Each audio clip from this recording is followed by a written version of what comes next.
Assalamualaikum warahmatullahi wabarakatuh. Perkenalkan, nama saya Muhammad Lail Fajri, mahasiswa Universitas Mercubuana Kampus Menteng, jurusan akuntansi. Dalam video kali ini saya akan membahas tentang pengertian Al-Quran, sejarah turunnya Al-Quran, nama-nama Al-Quran, cara Allah menurunkan Al-Quran, dan fungsi Al-Quran. Video kali ini saya buat karena untuk memenuhi tugas besar 1 dalam mata kuliah Pendidikan Agama Islam, dosen Ibu Ramadina MPD. Pengertian Al-Quran. Secara etimologis, Al-Quran adalah bentuk mazhar dari kata qoro'ah sewazan dengan kata fulan, artinya berbicara tentang apa yang tertulis padanya atau melihat atau menelaah. Kata Al-Quran digunakan dalam arti sebagai nama kitab suci yang diturunkan kepada Nabi Muhammad SAW. Al-Quran disebut juga Alkitab sebagaimana tersebut dalam Al-Quran dalam surat Al-Baqarah.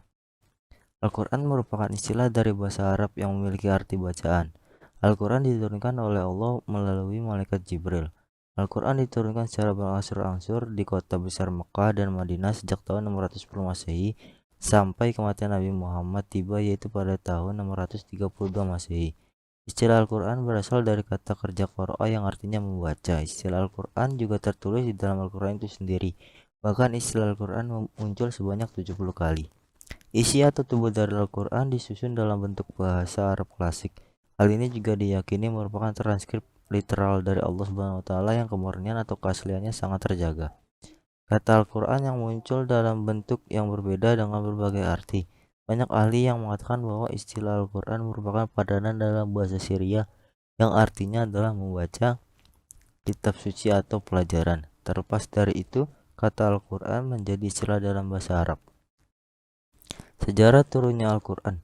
Melalui malaikat Jibril, Al-Quran sebagai wahyu diturunkan oleh Allah kepada Nabi Muhammad SAW yang saat itu tengah bertempat di Jabal Nur, Gua Hiro. Saat itu Rasulullah berusia 40 tahun 6 bulan 8 hari menurut tahun Komariah. Awal turunnya Al-Quran ini diawali dengan 5 ayat pertama dari surat Al-Alaq. Peristiwa inilah yang disebut dengan peristiwa Nuzul Quran. Rasulullah SAW menerima wahyu dari tersebut dalam dua keadaan. Pertama, terdengar seperti suara lonceng yang berbunyi keras. Cara ini merupakan yang paling berat bagi Rasulullah. Kedua, malaikat Jibril datang kepada Rasulullah dalam keadaan seperti manusia biasa, yaitu menyerupai seorang laki-laki. Al-Quran pertama kali diturunkan di tempat yang sederhana, bukan tempat yang mewah dan megah. Walaupun begitu, Rasulullah dapat membawa perubahan yang besar bagi peradaban manusia, terutama bagi umat muslim. Sepeninggal Rasulullah, dikutip dari buku sejarah Al-Quran, ternyata periode penyebaran Al-Quran masih berlanjut. Pada masa kepemimpinan Abu Bakar As-Siddiq, keping demi keping potongan tulisan tangan para sahabat tersebut itu disusun kembali, diurutkan per ayat, kemudian surat per surat, hingga disimpan oleh Abu Bakar hingga masa kepemimpinan Umar bin Khattab. Nama-nama Al-Quran. Al-Quran mempunyai beberapa nama, diantaranya yang pertama, Al-Quran dinamakan Al-Quran karena banyak ayat yang menunjukkan tentang nama Al-Quran. 2. Al-Furqan, yang berarti pembeda, yang berarti Al-Quran menjelaskan antara yang hak dan yang batil, antara yang benar dan yang salah, antara yang baik dengan yang buruk.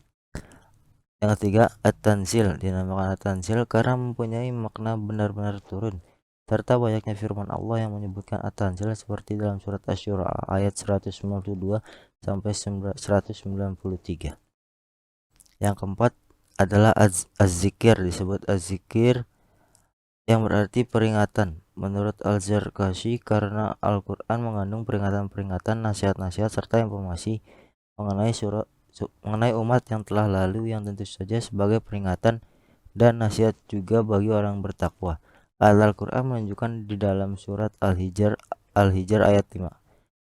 Yang kelima adalah Alkitab, dinamakan Alkitab karena ayat-ayat Al-Quran tertulis dalam bentuk kitab. Lalu selanjutnya, cara Allah menurunkan Al-Quran.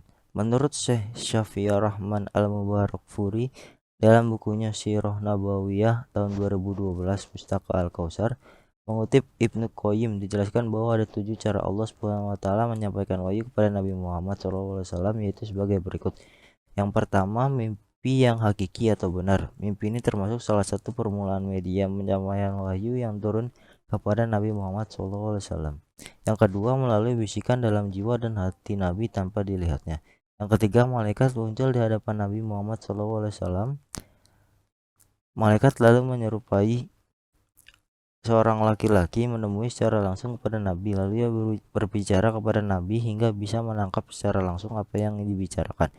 Bahkan dalam hal ini terkadang para sahabat juga bisa melihat penjelmaan malaikat. Yang keempat, yaitu wahyu datang menyerupai gemiring lonceng. Wahyu ini dianggap wahyu paling berat dan malaikat tidak dapat dilihat oleh pandangan Nabi. Dahi Nabi sampai berkerut dan mengeluarkan keringat sekalipun pada waktu yang sangat dingin. Bahkan hewan yang ditunggangi Nabi menderum ke tanah. Wahyu seperti ini terjadi tatkala paha beliau berada di atas Zaid bin Sabit, sehingga Zaid merasa keberatan dan hampir saja tidak kuat menyangganya. Yang kelima, malaikat melihatkan rupa aslinya. Melasir lamun MUI disebutkan peristiwa seperti ini pernah terjadi 2 kali kepada Nabi. Malaikat mendatangi Nabi untuk menyampaikan wahyu seperti yang dikehendaki Allah kepada beliau. Hal ini sebagaimana disebutkan oleh Allah di dalam surat An-Najm. Yang keenam, wahyu disampaikan Allah kepada Nabi. Kejadian terjadi di lapisan-lapisan langit pada malam Mi'raj. Wahyu ini berisi kewajiban untuk melaksanakan sholat dan lain-lain.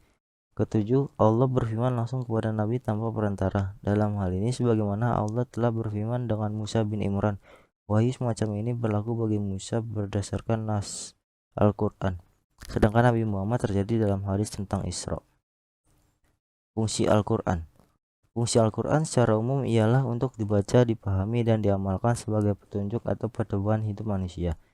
Banyak ayat yang menyibak rahasia alam semesta yang patut diketahui seperti gerhana, pertemuan dua air laut yang tak menyatu, garis edar tata surya, dan masih banyak lagi. Selain itu, di dalamnya terintah Tuhan untuk selalu belajar, sehingga dimaksudkan saat membaca Al-Quran, Allah meminta untuk memahami, bukan berdiam terpaku dengan arti ayat itu semata. Ada tafsir dan ilmu pengetahuan ilmiah sebagai penguat dasar, serta ada banyak kisah teladan yang bisa menjadi petunjuk. Berikut beberapa fungsi Al-Quran bagi seluruh umat manusia. Fungsi Al-Quran sebagai ilmu pengetahuan yaitu ada ilmu tauhid, ilmu hukum, ilmu tasawuf, ilmu filsafat Islam, ilmu sejarah Islam, ilmu pendidikan Islam. Lalu fungsi Al-Quran bagi kehidupan manusia adalah sebagai petunjuk jalan yang lurus, mukjizat bagi Nabi Muhammad SAW, dan menjelaskan kepribadian manusia. Fungsi Al-Quran dalam agama Islam itu sendiri terdapat 1. Al-Huda sebagai petunjuk, Al-Furqan pemisah, As-Sifah obat, Al-Mauziyah nasihat. Terima kasih. Berikut adalah penjelasan tentang sejarah turunnya Al-Quran dan lain-lain. Apabila ada kesalahan dari saya, mohon maaf sebesar-besarnya. Terima kasih sudah menonton. Wassalamualaikum warahmatullahi wabarakatuh.